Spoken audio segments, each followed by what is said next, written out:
Morning friends, welcome back to our channel mom and me talks and it's me Sandhya. ఎలా ఉన్నారండి అందరూ? నేనైతే super గా ఉన్నాను అండ్ మీరందరూ కూడా సూపర్ సేబీ ఊపర్ ఉండాలని కోరుకుంటున్నాను. అందరూ ఈసారి మహాశివరాత్రి పండుగని చాలా బాగా సెలబ్రేట్ చేసుకున్నారని అనుకుంటున్నానండి. మేము కూడా చాలా బాగా సెలబ్రేట్ చేసుకున్నాము, మంచిగా పూజ చేసుకున్నాము, అభిషేకాలు చేసుకున్నాము, ఉపవాసం ఉన్నాము. సో ఇంట్లో అందరం కలిసి చాలా బాగా చేసుకున్నాము. మనిషికి చాలా ప్రశాంతంగా అనిపించింది అనమాట.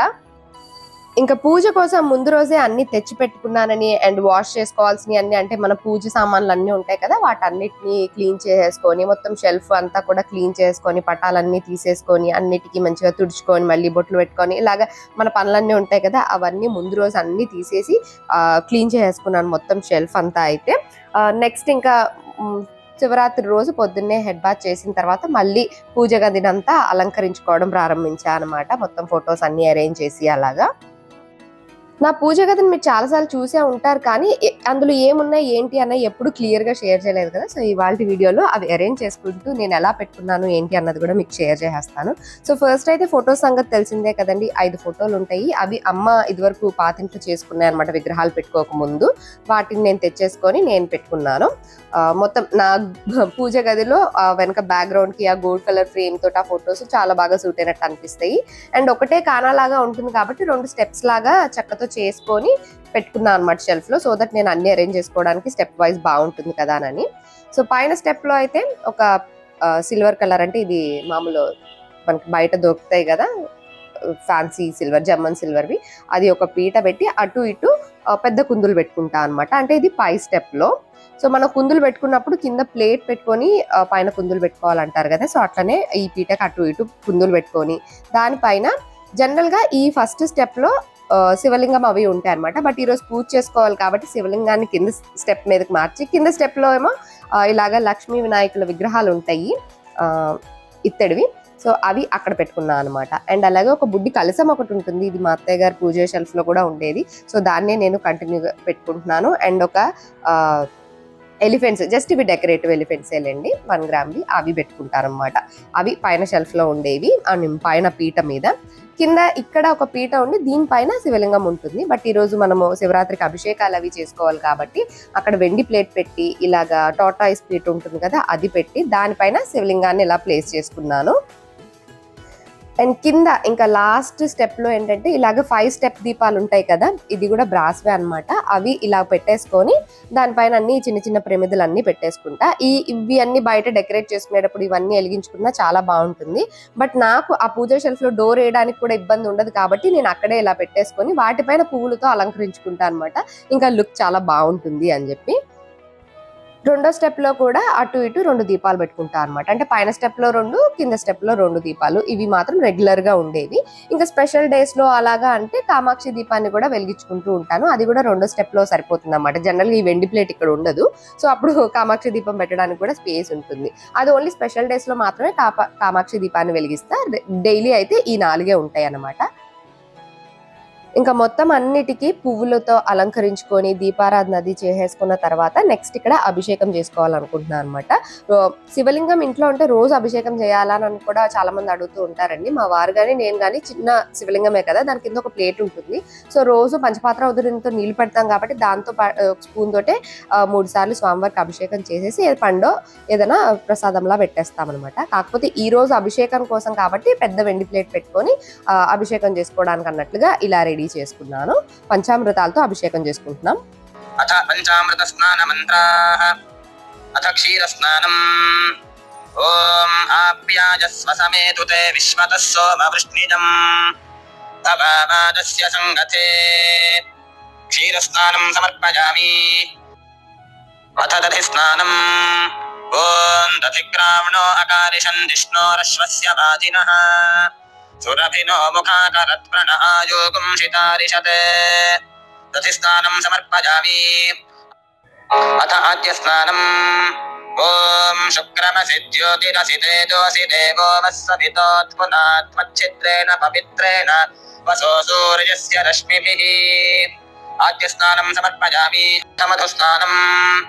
ఓం మధు వాతారతాయతే మధుక్షరంతి సింధవః మాధ్వీర్నః సంతోషధీః మధునక్తముతోషసి మధుమత్పార్థిమగుమ్రతః మధుద్యోరస్తు నః పితా మధుమాన్నో వనస్పతిర్మధుమాగుం అస్తు సూర్యః మాధ్వైర్గావో భవంతు నః మధుస్నానం సమర్పయామి అథ శర్కరా స్నానం ఓం స్వాదుస్పవస్వ దివ్యాయ జన్మనే స్వాదురింద్రాయ సుహవీతు నామ్నే స్వాదుర్మిత్రాయ వరుణాయ వాజవే బృహస్పతయే మధుమాంగతాభ్యః శర్కరా స్నానం సమర్పయామి.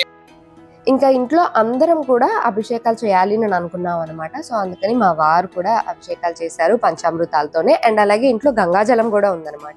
ఇంకా గంగాజలంతో కూడా స్వామివారికి అభిషేకం చేసుకున్నాము. అండ్ మేమే కాదు, పిల్లలు కూడా అభిషేకం చేస్తా అన్నారు. సో వాళ్ళు కూడా చేశారు. జనరల్గా పిల్లలకి పండగలన్నా పూజలన్నా చాలా ఇష్టము. సో అందుకని వాళ్ళు కూడా చేస్తా ఉంటే పర్వాలేదు నన్ను మీరు కూడా చేయాలి తప్పకుండా అని చెప్పి వాళ్ళ చేత కూడా చేయించాము. అండ్ పిల్లల్లో ఏంటంటే మనము పూజ పట్ల భయం కన్నా సరే భక్తిని ఎక్కువ ఇన్ఫ్యూజ్ చేయాలి కదా. సో అందుకని నువ్వు భక్తితో ఏ మంత్రాలు చదవకపోయినా ఏమైనా పర్వాలేదు, శివ పంచాక్షరి మంత్రం ఉంది కదండి, ఓం నమః శివాయ అని, అది చదువుకుంటూ అభిషేకాలు చేయనానా అని అంటే ఇద్దరు అలాగే చేశారు. అంటే ఫస్ట్ ఏది సెకండ్ ఏది ఇలా అని కొంచెం భయపడుతున్నారు అనమాట. పర్వాలేదా అని అంటున్నారు. ఏమీ పర్వాలేదు, నువ్వు కళ్ళు మూసుకొని భక్తితో స్వామివారి నామ జపం చేసుకుంటూ నువ్వు అభిషేకాలు చెయ్యి. నీకు అన్ని ఫ్రంటే ఉన్నాయన్నమాట వరుసగా. సో నీకు వరుసగా అలా చేసుకుంటూ వెళ్ళు నాన్న 3 times అంటే ఇద్దరు అలాగే చేశారు ఓం నమః శివాయ చెప్పుకుంటూ. అండ్ వాళ్ళ పేర్లు కూడా నేను స్వామివారి పేర్లానే పెట్టుకున్నాను, మీకు ఆల్రెడీ షేర్ చేశాను కదండి. సాకేత రామ, సౌమిత్రి సోమ అనమాట. సాకేత రామ అంటే రాముడు, సౌమిత్రి అంటే లక్ష్మణుడు తెలుసు కదండి. అండ్ నా ప్రెగ్నెన్సీ అప్పుడు కొంచెం పెట్టిన భయాలకి రోజు శివాలయంకి వెళ్ళి ప్రదక్షిణాలు చేస్తూ ఉండేదాన్ని అనమాట. ఇద్దరు హెల్దీగా పుట్టాలి, అదొకటే నేను కోరుకున్నది. ఆడ మగ ఎవరైనా పర్వాలేదు, హెల్దీగా ఉండాలి ఇద్దరు అంతే అని అనుకున్నాను. సో అలాగా ఇద్దరు హెల్దీగా పుడితే నీ పేరు వచ్చేలా పెట్టుకుంటాను స్వామి అని దండం పెట్టుకున్నాను అనమాట. సో మా గుడి పేరు సోమారామం, పంచరామాల్లో ఒకటి కదండి. అందుకే ఒకరికి సోమ అని ఒకరికి రామ అని యాడ్ చేసుకున్నాం అనమాట. సో అందుకే పిల్లల పేర్లు అంటే కూడా చాలా ఇష్టం. వాళ్ళు కూడా గుర్తు చేస్తుంటారమ్మా స్వామి పేరు వచ్చేలా పెట్టావు కదా మా పేర్లు అని అంటూ ఉంటారనమాట. సో అలా సాకేత రామ, సౌమిత్రి సోమ అని అచ్చమైన తెలుగు పేర్లు కావాలి అని అనుకొని అలాగే పెట్టుకున్నాము. ఇంకా స్వామి దయ వల్ల ఇద్దరు హెల్దీగా పుట్టి హెల్దీగా పెరిగారు కాబట్టి ఇంకా అంతకన్నా నాకు ఏం కావాలి అని అనిపిస్తుంది. సో నెక్స్ట్ ఇంకా మొత్తం అభిషేకాలన్నీ అయిపోయిన తర్వాత మళ్ళీ స్వామివారికి వాటర్తో అంతా క్లీన్ చేసుకుంటాం కదండి. అవన్నీ చేసుకున్న తర్వాత ముందుగానే అన్ని పువ్వులు అవన్నీ తెచ్చుకున్నాం కదా. అంటే స్వామివారికి మారేడాకులు, జిల్లేడాకులు ఇలాంటి పువ్వులు ఇవన్నీ పెడుతూ ఉంటారు కదా. సో అవన్నీ మనకి ముందే దొరికేస్తాయి కదా.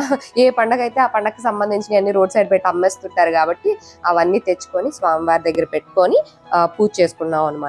నాకు బాగా ఇష్టమైనవి అంటే వచ్చినాయి అన్ని చదువుకున్నానులేండి. లింగాష్టకము, కాలభైరవాష్టకము ఇట్లా అన్ని చదువుకున్నా. అండ్ అన్నిటికన్నా ఇష్టమైనది ఈశ్వర దండకం అనమాట. అది చదువుకుంటూ స్వామివారికి అన్ని పూలు సమర్పించుకున్నాము. అండ్ అలాగే పంచామృతాలతో అభిషేకం చేస్తే మనం ప్రసాదంగా అదే స్వీకరించవచ్చు. సో ఆ పంచామృతాలు ఇంట్లో అందరికీ ఇష్టమే. సో అందరం అది ప్రసాదం లాగా తీసుకున్నాం అనమాట. యాక్చువల్గా ఒక 3-4 రోజులుగా ఇంట్లో చాలా నెగిటివ్ వైబ్స్ చూస్తూ ఉన్నామండి. బ్యాక్ టు బ్యాక్ చిన్న చిన్న ఇష్యూస్ రావడము, ఏవో ఒక పనులు జరుగుతూ ఉండడము, ఎప్పుడు అంటే పనులు ఇవన్నీ ఎప్పుడు ఉండేవి కానీ కొన్ని చిన్న చిన్న డిస్టర్బెన్సెస్. నాకు ఒక ఇన్సిడెంట్ జరిగింది, అది మీకు తర్వాత షేర్ చేసుకుంటానులేండి. మా వారికి ఒక ఇన్సిడెంట్ జరిగింది. అండ్ 3-4 డేస్గా అసలు ప్రాపర్గా పడుకోలేకపోతున్నాం అనమాట. నిద్ర పట్టట్లేదు ఎంతకి. జనరల్గా నేను రాత్రి పడుకుంటే పొద్దున్న లేస్తాను, ఎందుకంటే డే అంతా నేను వర్క్ చేస్తూ ఉంటాను, బిజీగా తిరుగుతూ ఉంటా, వర్కౌట్లు చేస్తా కాబట్టి రాత్రికి పడుకుంటే మళ్ళీ పొద్దున్నే లెగుస్తా. అట్లాంటిది నేను వర్కౌట్ చేసినా ఏం చేసినా నాకు నిద్ర పట్టట్లేదు. నా బాడీ అలసిపోతుంది. నేను చాలా పనులు చేస్తున్నాను but still I'm not able to sleep properly అనమాట. తెల్లవార్లు మేల్కొని ఉన్నట్టే అనిపిస్తుంది, ఎవరో ఉన్నట్టు అట్లాగా. పొద్దున్న లేవగానే ఒళ్ళంతా బరువుగా ఉన్నట్టు ఇట్లాంటి వైబ్స్ అన్నీ అనిపిస్తూ ఉన్నాయన్నమాట. సో ఇంకా ఈసారి పండగకి మంచిగా పూజ చేసుకో అని చెప్పింది అమ్మ. ఇల్లంతా క్లీన్ చేసుకొని మొత్తం ధూపం వేసుకొని, సో అలాగే మొత్తం ముందు రోజు అంతా ఇల్లంతా క్లీన్ చేసుకొని అవసరం లేని చెత్త అంతా పడేసి, ఆ చెత్త వల్ల సగం నెగిటివ్ వైబ్స్ అనిపిస్తూ ఉంటాయి. సో అదంతా పడేసి మొత్తం క్లీన్ చేసేసుకొని ఇల్లంతా, అంటే పని మనిషి రోజు తుడుస్తారులేండి బట్ స్టిల్ మనం కూడా ఒకసారి అంతా క్లీన్ చేసుకుంటే కొంచెం ఇంటెన్స్గా చేసుకుంటాం కదా. అట్లా అంతా చేసుకొని సాంబ్రాణి పొగ వేసుకొని మంచిగా పూజ చేసుకున్నాము. మనకి ఏ బాధలు, ఏ కష్టాలు, ఏ ఇబ్బందులు ఉన్నా సరే మనం చెప్పుకునేది స్వామివారికే కదండి. సో స్వామివారికి నా ప్రాబ్లమ్స్, నా ఇబ్బందులు అన్నీ చెప్పుకొని స్వామి కొంచెం పాజిటివ్ వైబ్స్ పంపించు అని రిక్వెస్ట్ చేసుకున్నా అనమాట. ఇంకా ప్రశాంతంగా పూజ చేసుకున్న తర్వాత అవి ఏనుగుల బలం వచ్చినట్టు అనిపించిందండి. చాలా పాజిటివిటీ అనిపించింది అనమాట. ఇంట్లో అంతా కూడా మంచిగా అంతా నీట్గా క్లీన్గా ఉండి మంచి ఇట్లాగా ఒక డివైన్ స్మెల్ వస్తూ ఉన్నప్పుడు ఆబ్వియస్లీ ఆ పాజిటివ్ వైబ్స్ అనిపిస్తూ ఉంటాయి కదా. సో చాలా బాగా అనిపించింది. ఇంకా మొత్తం అందరి పూజలు అంతా అయిపోయినాయి కాబట్టి జస్ట్ సేమియా చేశాను. అదే కొంచెం ప్రసాదం లాగా పెట్టి కొబ్బరికాయ కొట్టి నా పూజనైతే ముగించుకున్నాను. అండ్ అలాగే హారతి పాట కూడా పాడాను. చక్కని సాంబ శివునకు జయ మంగళం, మా తండ్రి కేదారేశునకు నిత్య మంగళం, సుందరి గౌరమ్మకు శుభ మంగళం.